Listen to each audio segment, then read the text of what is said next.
5, 6, 7, 8 Paris! Welcome back to my channel. Kumusta po kayong lahat? Nandito na naman po tayo para sa isang episode ng Paris Tour. Nakikita nyo po yun, yung sa likod ko. Yun yung Eiffel Tower, ang isang pinakasikat na landmark dito sa Paris. Bago po tayo magpatuloy at bago nyo po panoorin ang video na to, para po sa mga hindi pa po nagsusubscribe, please subscribe to my channel.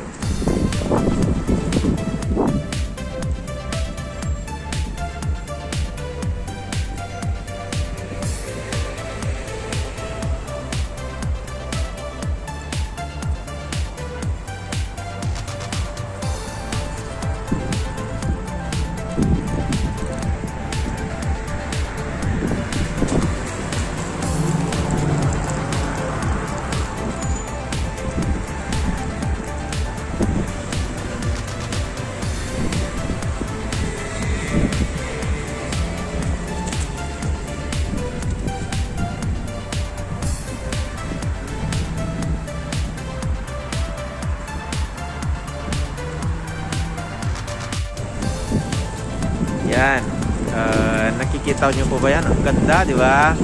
Wow, ulala, ganda. Ano kaya yan? Bakit kaya mayroon yan dito? Mayroon po yan dito dahil yan po ay isang landmark na rin dito sa Paris. Itinayo po niyan, kung may naaalala po kayo, noong 1997, ito po ay tinatawag na Flame of Liberty. Bakit po kaya tinawag na Flame of Liberty? Kasi may history po yan, may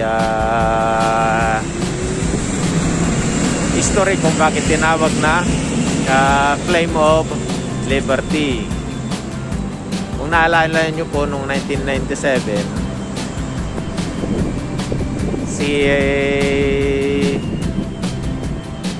Princess Diana dito po na-disgrasya. Papakita ko po sa inyo kung saan si Princess Diana at ang kanyang sasakyan ay na-disgrasya. So bali nakikita nyo po ito. Ito po ay underpass. Ay underpass po yan.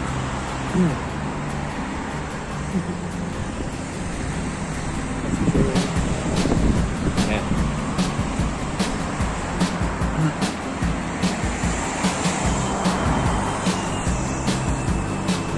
Ayan. Sa mismong underpass na ito, dito po na-disgrasya yung sasakyan ni Princess Diana kasi hinabol po sila ng mga paparazzi, yung mga reporter.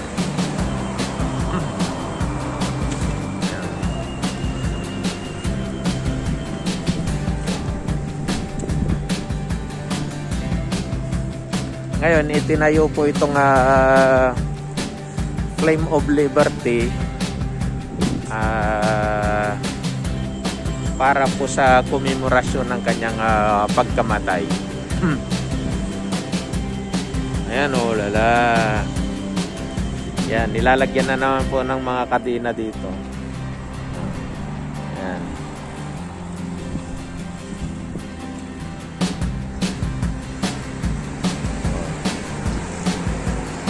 Sa tuwing anniversary po ng pagkamatay ni Princess Diana, the Princess of Duchess, ino-offeran po nila ito ng mga bulaklak.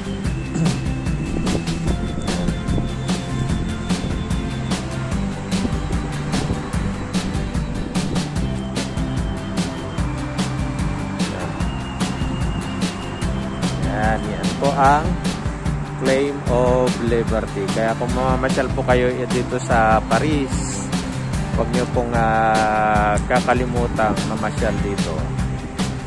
At bukod pa dito sa Flame of Liberty,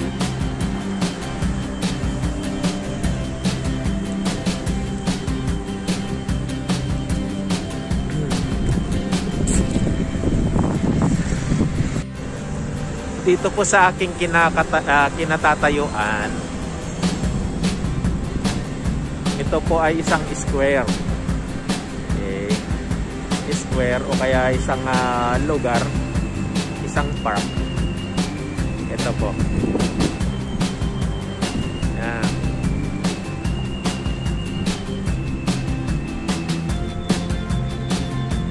Ganda, di ba? Wow, ulala.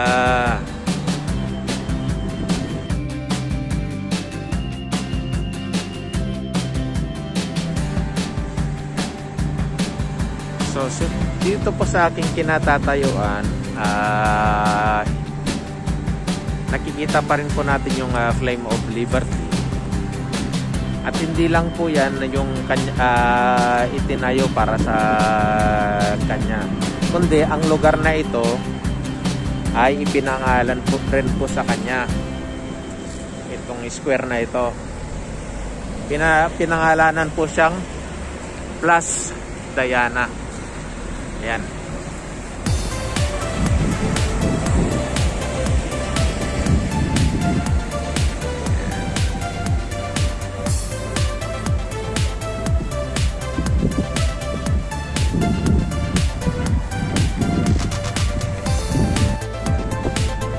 Wala, daming mga construction. Dami pang mga inaayos dito.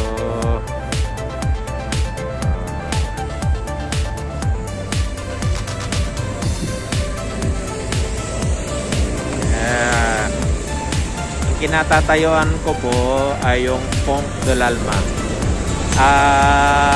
Sa French word po, ang pont ay sa English pala, ang pont ay yung bridge. So nandito po ako sa may bridge ng Alma. So kung saan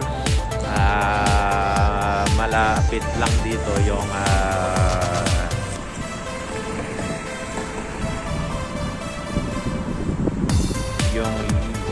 Flame of Liberty.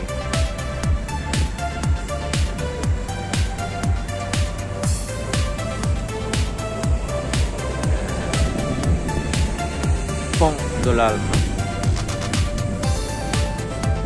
Yan, wala, daming mga malalaking bangka, mga sailboat. Itong mga nakatinggang boat na ito, ang tawag po dito ay yung mga bato mosh. Hindi po siya kagandahang mga boat, kaya ang tawag natin dito is roro sa Pilipinas. Ito po ang sinasakyan pag may mga turista na pumupunta dito. Yan po sila sa sumasakay. Since pandemic ngayon, hindi po sila authorized na mag-operate. Kaya nakatingga lang po sila dyan. Kaya kitang-kita mo pa rin dito yung Eiffel Tower. Yan.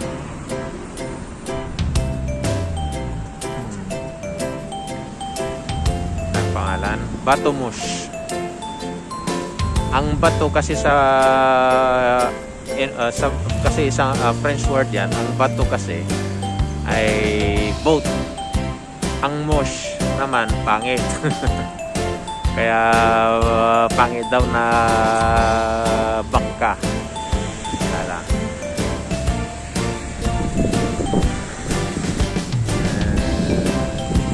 Hi.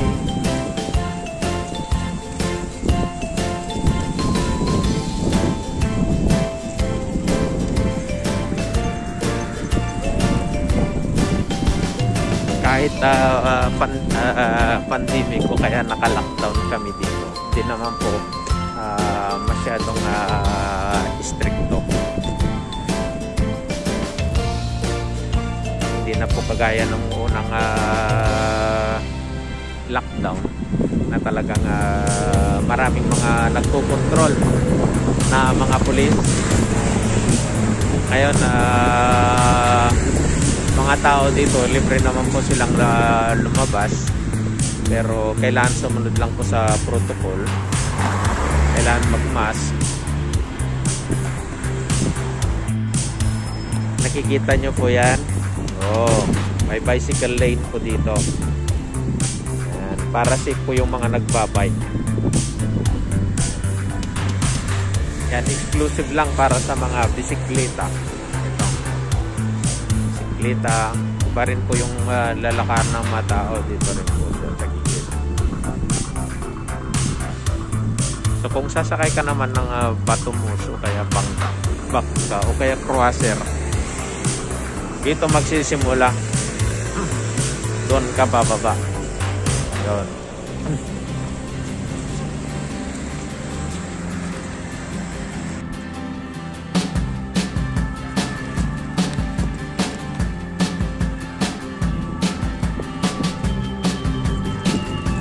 Ayan po. Ayan. Puro mga bato po yan. Puro mga cruiser. Kung sasakay ka dyan, pwede kang mamili kung saan mo gustong umupo, kung sa lower deck o kaya sa upper deck.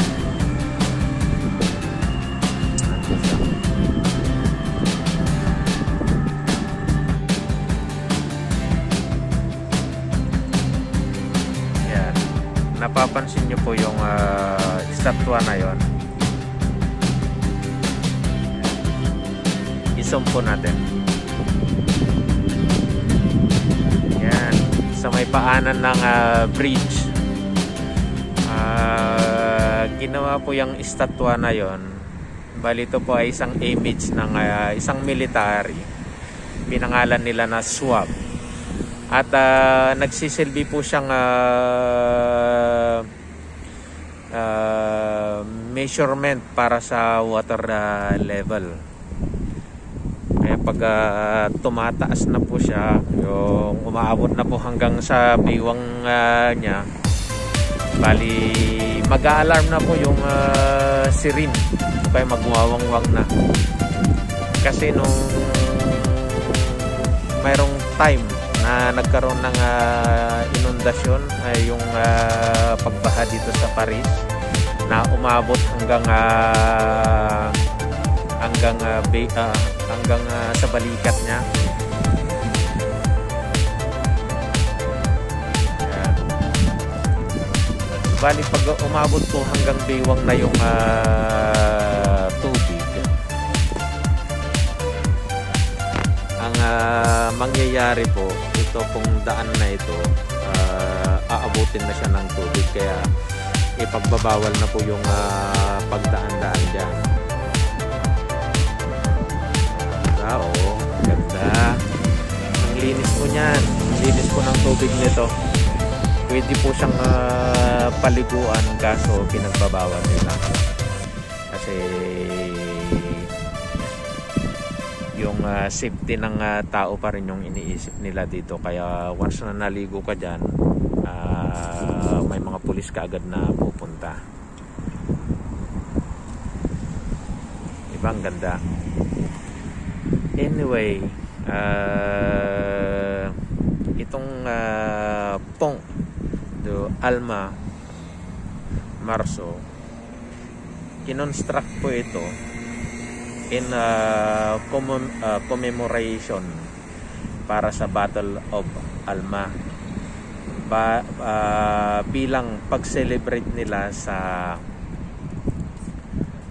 naganap na War of Crimea between yung troops ng French at saka British kontra sa mga Russian army.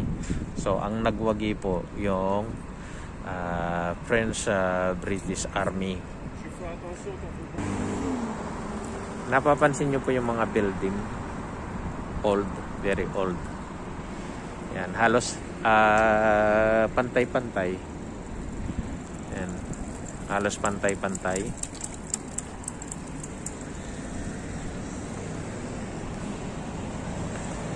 Yung ganyang klase ng building architecture, ang may design po niyan ay si Monsieur Baron Haussmann. Yan, siya po yung arkitekto ng Paris.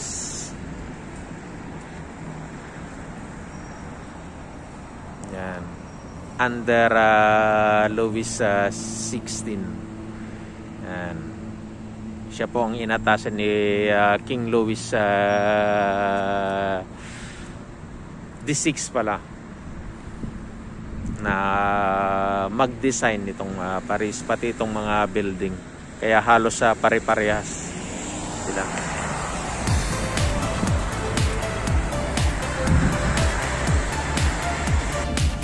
Kung napapansin niyo, itong mga puno, very dry na po siya. Halos wala na po silang mga dahon. Kasi taglamig na dito. Hindi pa naman gaanong kalamig.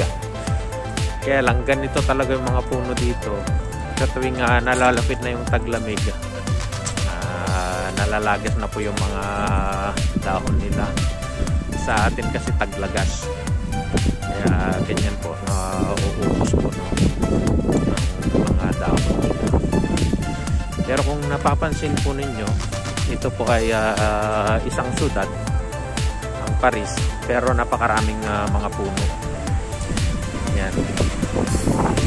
Para mo po mabalanse yung kanilang environment dito. At ito po yung mga magkocontrol ng pollution, itong mga puno na ito. Kaya kahit nandito ka sa mismong siyudad, malapit ka pa rin sa nature. Ang ganda, di ba? Oh, lala, ang ganda. Wow! Wow! So, ito po yung entrance gate ng Bateaux. Yan, kung gusto mong mag-croisier pag bibisita ka dito sa Paris, yan ang entrance. Bibili ka ng ticket, tapos doon sa banda ron, doon ka sasakay.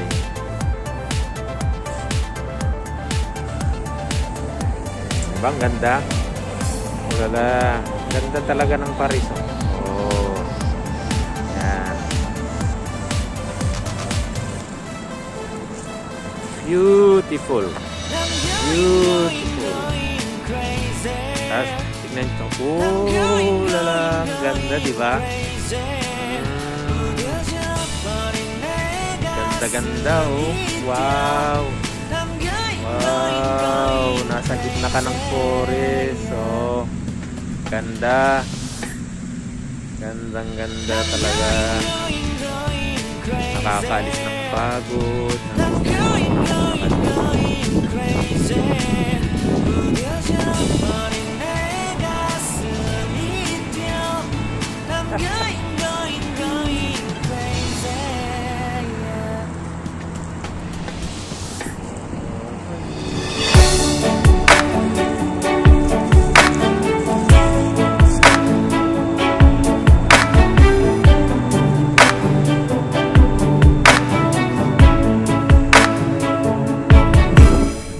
Pansinin nyo po yung mga ilaw.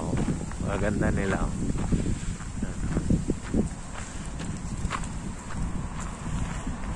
May dito may mabababang mga ilaw. Meron din yung matataas.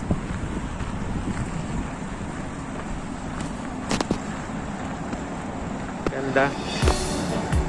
Kahit maglakad ka lang dito during summertime, o yung hindi pa ganong kalamigan, mawawala yung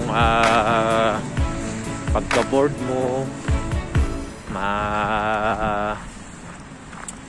Mawawala yung pagod mo pag galing ka sa trabaho. Kasi you are close to nature. Ganda talaga, oh. Wow, lala. Ganda. Anyway, ang tawag nga pala sa park na ito o kaya garden. Itong garden na ito, tinatawag na Jardin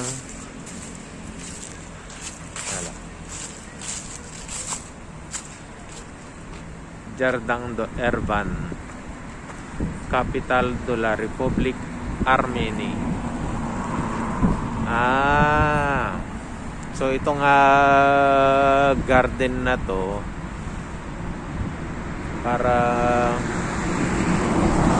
so inilaan naman itong park na ito para sa mga Jewish, kaya mga Jewish.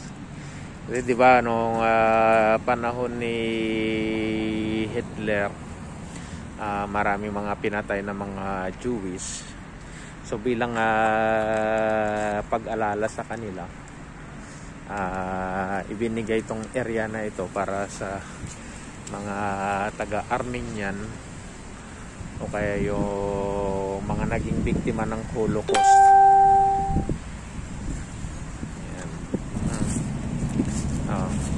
Yan po, à la mémoire des combattants arméniens engagés volontaires et résistants morts pour la France.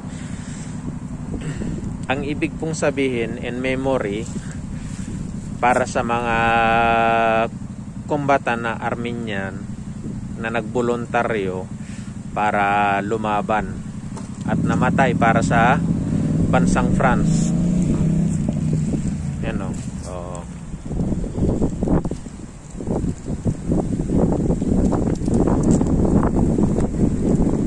So ang dami pong mga namatay noon na mga Armenian during time ng Holocaust sa panahon ni Hitler.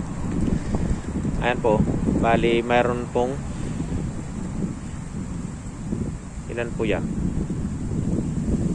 1 million? O yan, hindi ko na yata alam magbasa. 1,500,000 na namatay sa panahon ng genocide.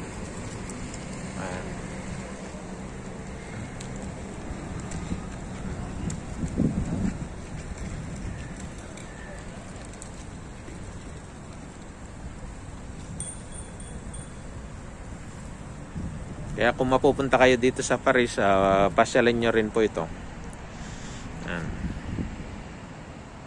Daming namatay, no, sa panahon ng genocide. 1,500,000 na mga Armenian. Kasi ang history po niyan, gusto lahat na patayin ni Hitler noon ang lahi ng mga Armenian. Kaya pinagpapatay niya po lahat. Kaya kahit sa Pilipinas noon, mayroong tumakbo noon na mga Armenian doon. Yung sa panahon ni Manuel L. Quezon. Tapos dito po sa France din, marami ring mga tumakbo dito ng mga Armenian.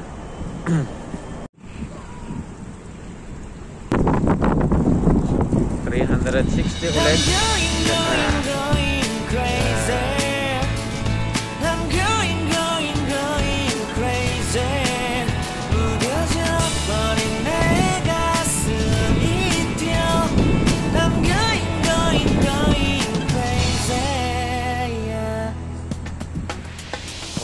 Mayroon ding Place du Canada dito.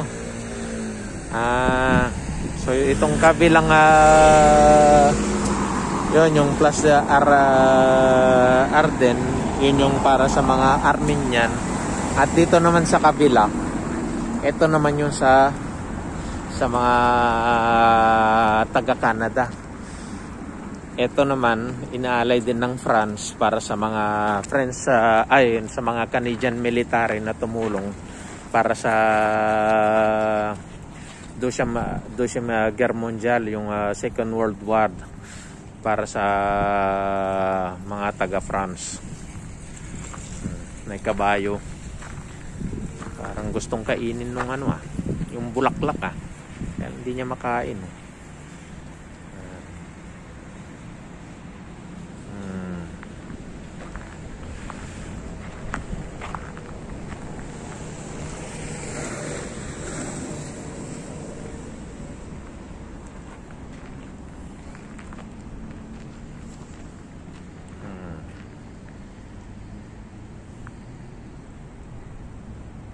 Bali itong estatwa na to, ginawa din ito para sa yung panahon pa rin ng Crimean War between Russia and France.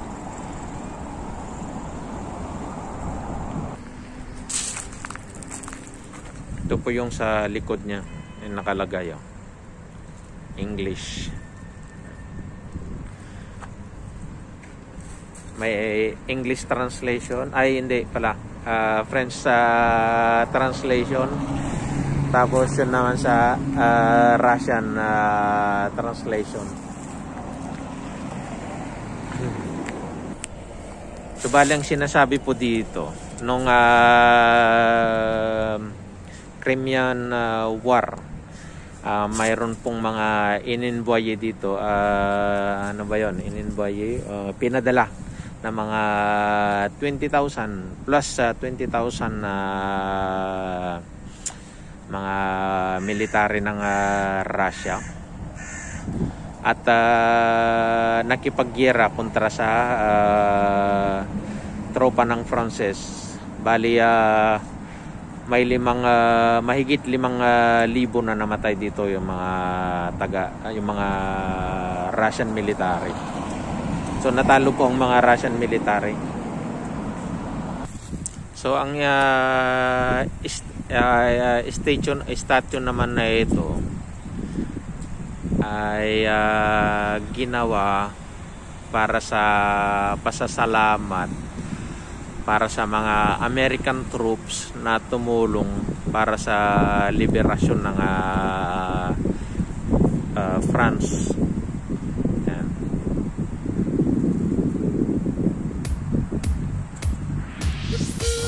Ay, ano to? Ang ganda. Parang palasyo. Ay, palasyo nga. Ganda. Ganda naman. Ulala. Wawawi. Sorry, it's DJ. Diba? Ang ganda ng architectural structure nila dito. Ganda, di ba? Oh lala. Very beautiful.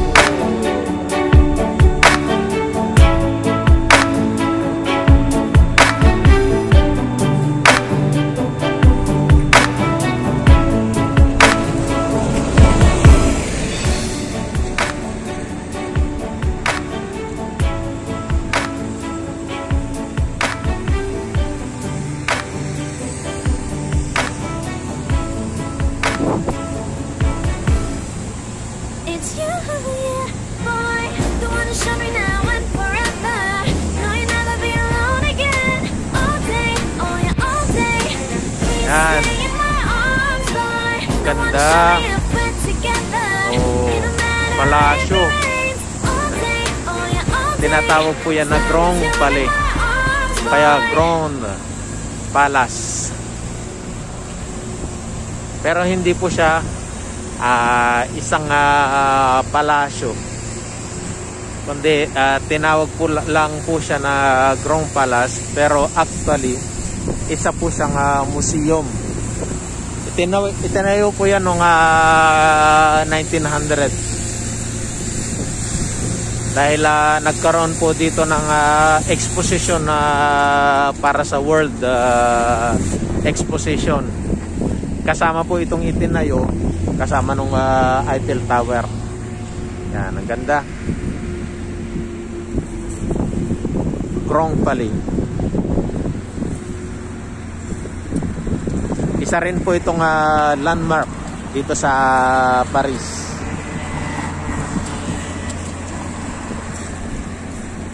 Yan, marami pong mga ginagawang exhibit dito sa museum na ito. Mura lang yung pagpapasok ka dyan, 15 euro. 15-16 euro. Ito yung malaking palasyo. Pero sa tabi, sa harap nito, meron din pong tinatawag na Petit Palais o kaya maliit na palasyo. Isa rin din itong museum.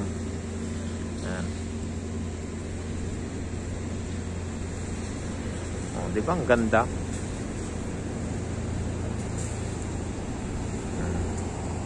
Yayamanin.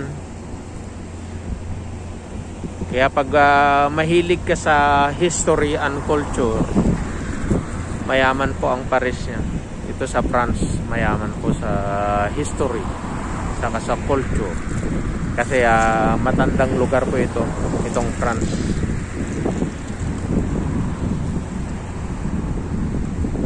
Kaya kung gusto mong aralin yung European culture, punta ka dito sa France.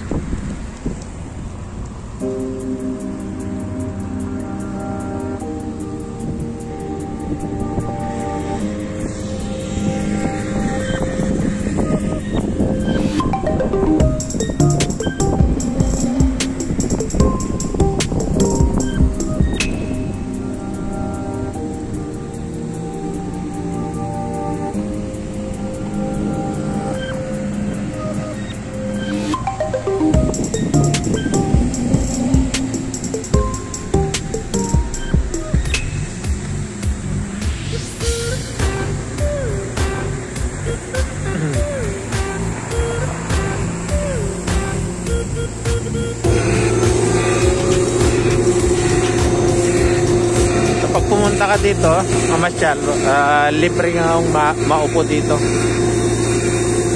Kasi meron din public park dito sa harap. Ayan o. Daming mga upuan. Tapos maganda yung pagkakalandscape.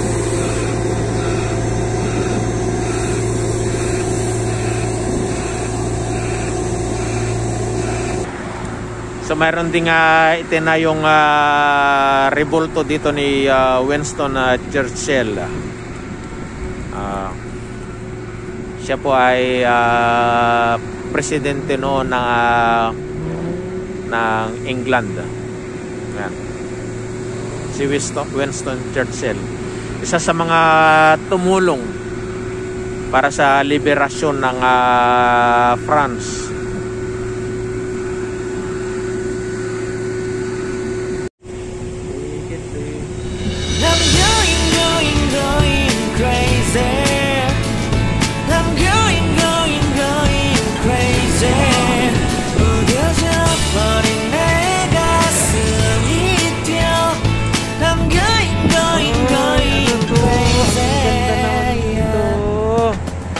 Wow!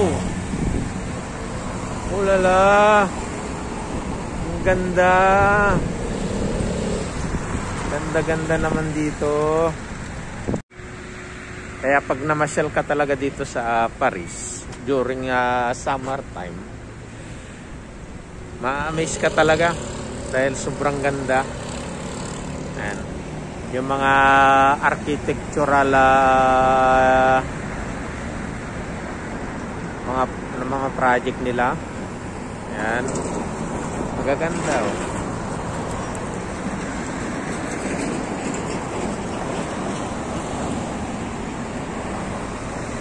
Yan, kung napapansin po ninyo, nakikita nyo pala itong dalawang poste na yan. Tinatawag nila na the Pillar of France.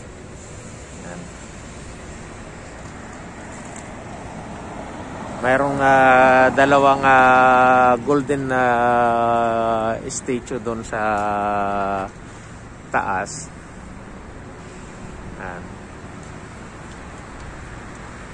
Pero yung nasa taas na yan, bronze po yan. Kinulayan lang ng golden.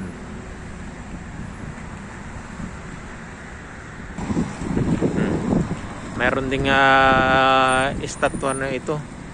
Oh. Nilagyan din ng isang estatwa na ito dito sa isang park dito. Ang tawag po dito is Liberator Simon Bolivar. Bali, isa po siyang Latin America na sundalo. Isa rin po ito sa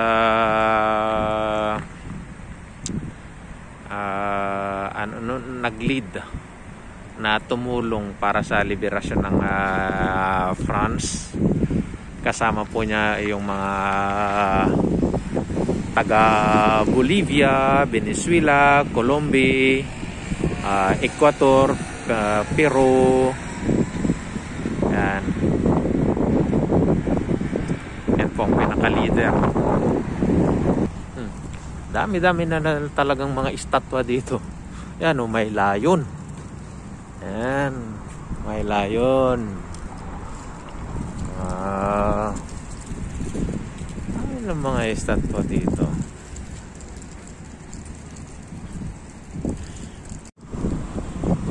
So ang kinatatayuan ko pong ito ay isa na namang bridge dito sa France. Ang pangalan po ng bridge na ito is Pont Alexandre.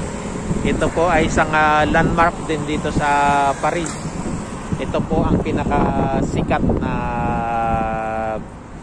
bridge dito sa Paris. Okay. Papaliwanag ko po sa inyo mamaya. But for the meantime, tignan natin yung mga iba-ibang sculpture na inilagay po dito. Tignan nyo po yung kahabaan ng bridge na ito. Itong Pont Alexandre. Kung gaano kaganda. Kung naalala ninyo si Mayor Isko, ito yung gusto niyang tularan. Itong Pont Alexandre.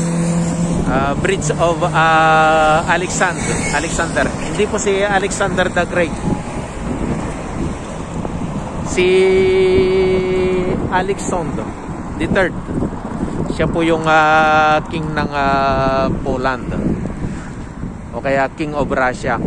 Emperador ng Russia at King of Poland. Siya po yun. Itanayo po itong bridge na ito in commemoration para sa friendship between Russia and French. Nung natapos na po yung giyera nung nag-unite na po ang France at saka Russia, itanayo po itong bridge na ito at ipinangalanan po kay sa hari ng Russia. Yan, yung emperor ng Russia na si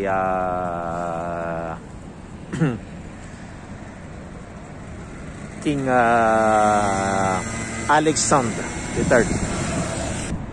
Yan, kung napapansin po ninyo, yun sa may dito sa isang pilar o yung magkabilaan, ano pong estatwa ng babae. Yan po ang patron saint ng Paris, si Saint Genevieve. Yan. Si Saint Genevieve, isa po siyang santa na taga dito lang din sa Paris. Kaya siya po ang ginawang patron saint ng Paris. Kita ninyo yon? Oh. Mayroong pipictorial na magpapakasal. Yan.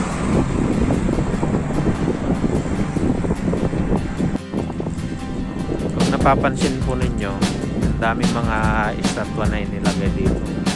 Ang ganda.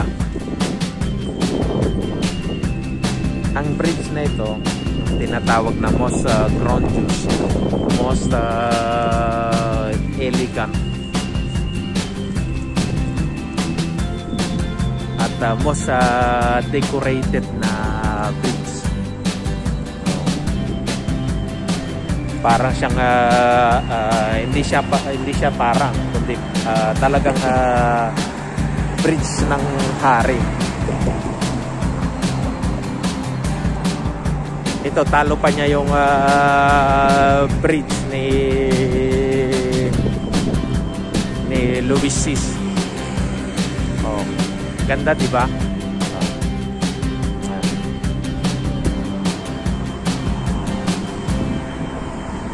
Ito, kasama pa ring itanayo itong bridge na ito para sa exposition nung 1900s. Kaya hindi po masyadong tinaasan itong bridge na ito para hindi po ma-overpoweran yung Tour Eiffel. Kasi ang Tour Eiffel na yan, kasali po yan sa exposition ng 1900s. Diba ang ganda? Yun, kasama yun yung Grand Palais, yung Grand Palace.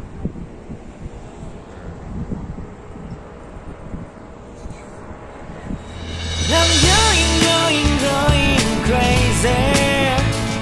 I'm going crazy. 무뎌져 버린 내 가슴이 뛰어. I'm going crazy. Yeah.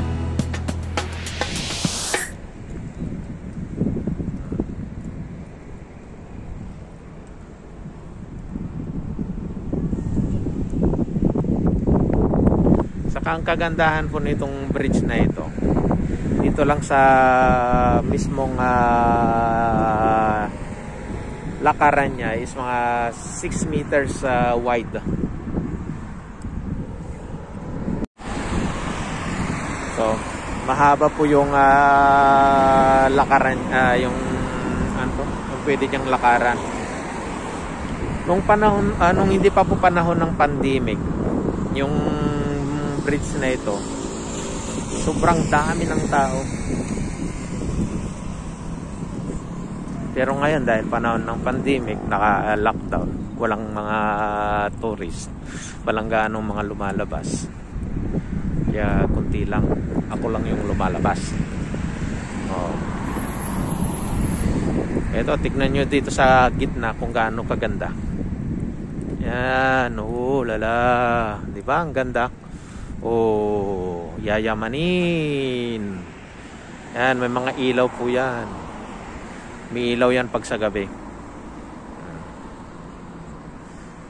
Both sides, parehas yung design.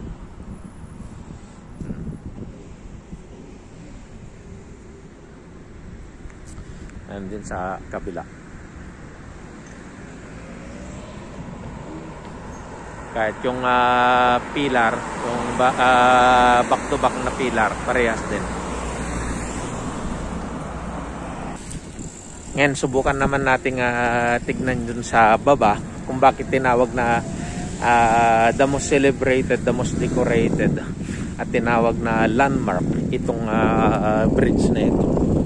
Itong Alexandre, the Alexandre Bridge of Alexandre. Para makita natin kung bakit ganun na lang kasikat itong bridge na ito. Ang ganda, di ba? Wow.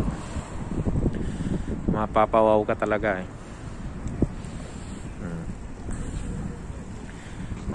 Ang luwag, ang linis.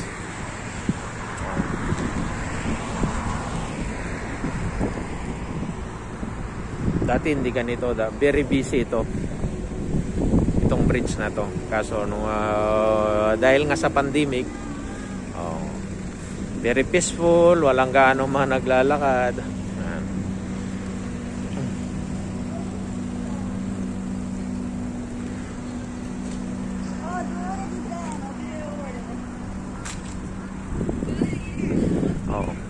Tapos mayroon na namang layon.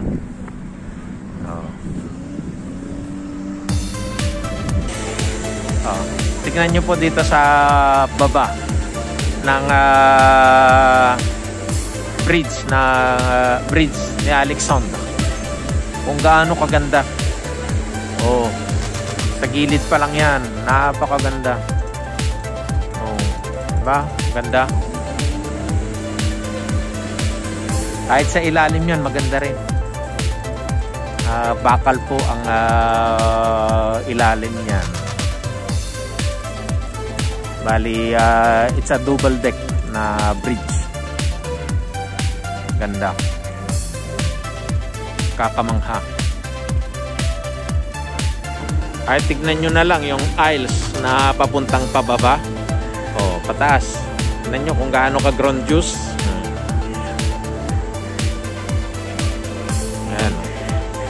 Yan po ang pangalan ng bridge na ito, Pont Alexandre.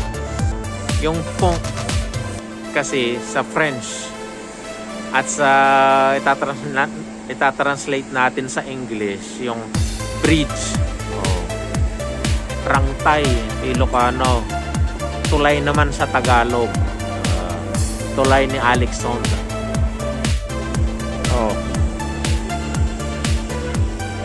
Tingnan nyo, ang ganda, di ba?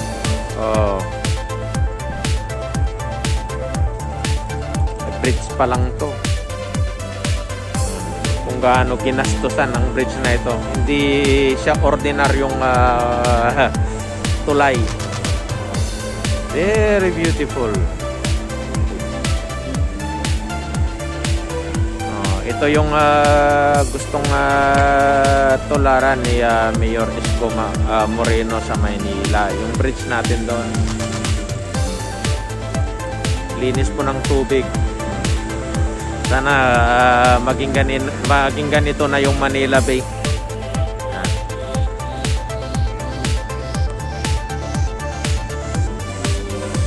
Tapos dito sa gilid, ang daming pwedeng gawin. Marami kang pwedeng gawing activity dito. Pwede kang mag-jogging, walking, mag-stroll.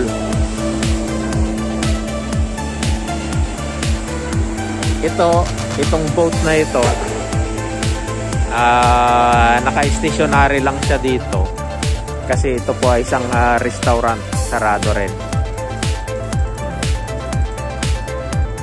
Because restaurant ay hindi po sila autorisado na mag-operate ngayon dahil sa lockdown.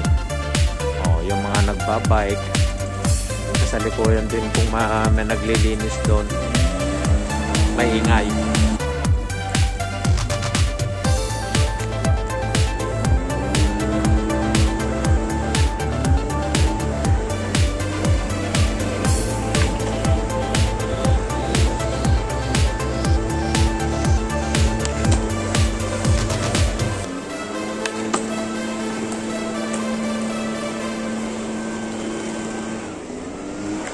Ganda, ulala.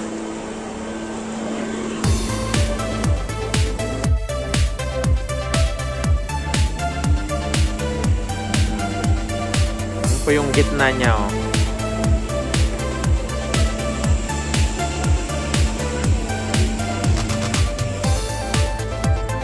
Gitna po yan ng bridge.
bali po itong tinatawag na itong Kidusin, no, kaya yung sa English yung riverbank o kaya riverside. So marami po dito mga nagja-jogging, walking, nag-exercise, yan, napakarami pong activity na pwede nilang gawin dito sa gilid ng riverside. Sana ganito rin po mangyari dun sa Maynila.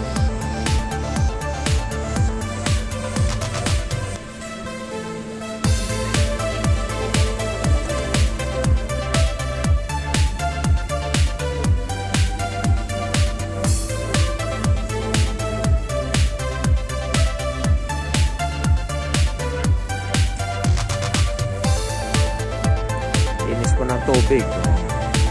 Wala, linaw, linaw.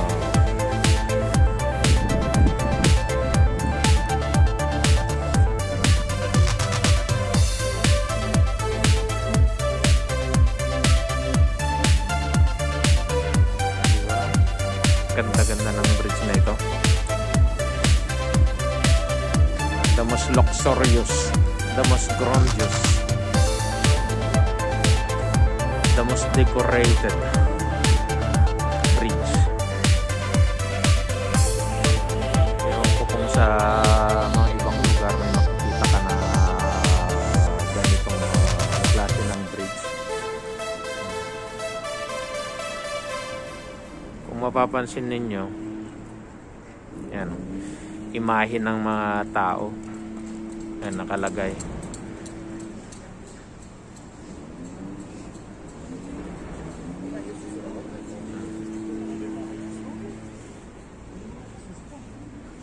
Ganda, di ba? Ganda.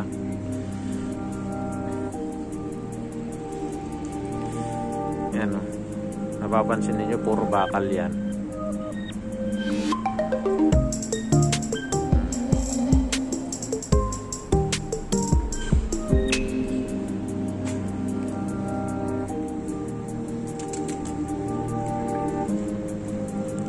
As puntahan natin dito sa ilalim.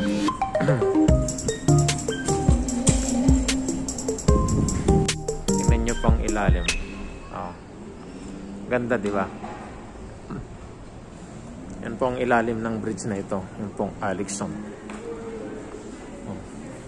Tapos ito, puro siya metal. Oh. Puro metal.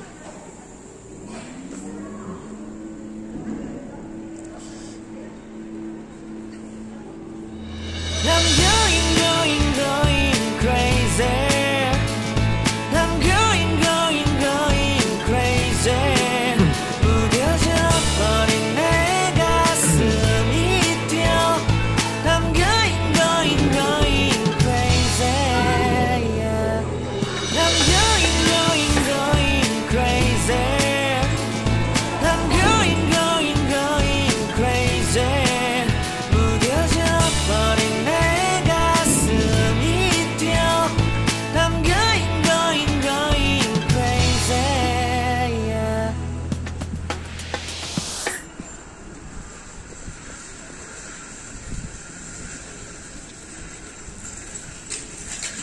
It's you, yeah, boy, the one to show me now and forever. No, you'll never be alone again. All day, oh yeah, all day. Please stay in my arms, boy. The one to show me if we're together. It don't matter if it rains. All day, oh yeah, all day. As long as you're in my arms, boy.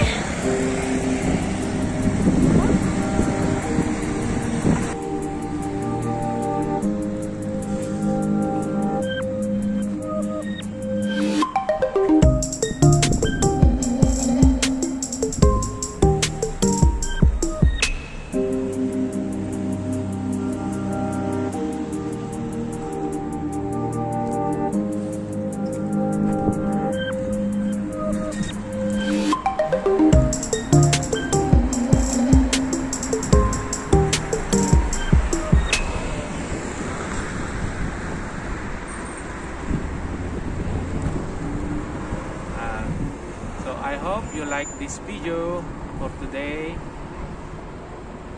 Maraming salamat po sa panonood ng aking video. That's all. Bye-bye. Sorry, it's DJ.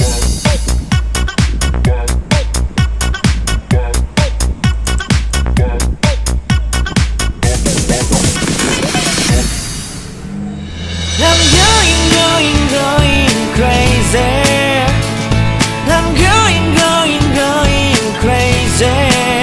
무뎌져 버린 내 가슴이 뛰어. I'm going crazy. Yeah. I'm going crazy.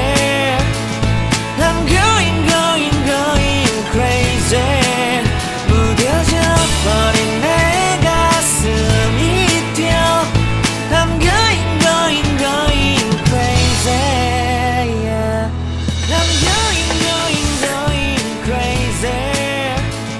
I'm going crazy. 무뎌져 버린 내 가슴이 뛰어. I'm going crazy. Yeah.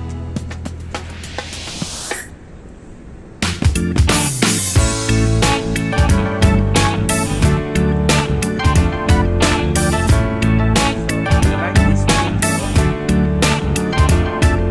Comment lang po kayo. At sa mga hindi pa po nagsusubscribe, please subscribe to my channel, Jemar Venenciano. Maraming salamat po. Bye-bye. It's you, yeah, boy.